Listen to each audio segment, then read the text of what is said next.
Let's talk about some very difficult problems we're facing in our economy, the world economy, Florida's economy, and of course, jobs, jobs, jobs. Florida's unemployment rate is stubbornly over 14%, and understandably, people are saying our political leadership at all levels must do something to help us create jobs and stimulate the economy. Senator, what can government do to help create jobs? Well, let's understand where we came from. And by the way, the unemployment rate in Florida is now down to 10.6%. That's the most recent figure.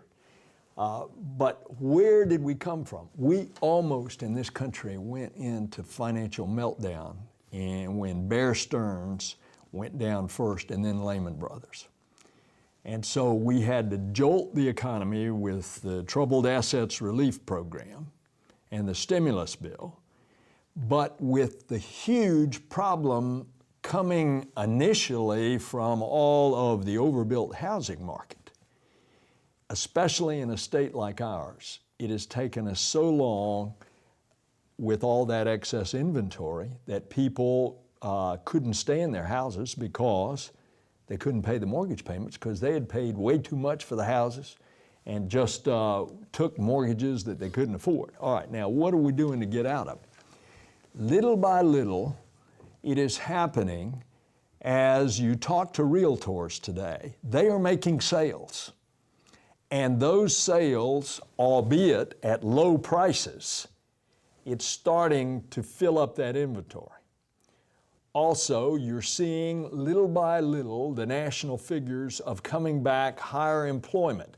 Where the higher employment is happening in the private sector, it's being offset in the government sector where state and local governments are laying off of people because they can't afford a lot of the city and county and state budgets that their tax base had supported.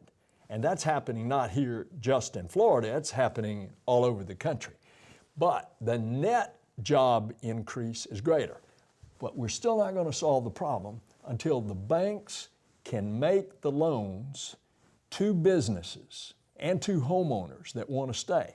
Most recent thing that's been announced is people who are still struggling to pay their mortgages and are paying them, the interest rate is so much lower through Fannie Mae and Freddie Mac, they're going to refinance those and get down to this new mortgage rate for a long-term mortgage that's somewhere around 4%.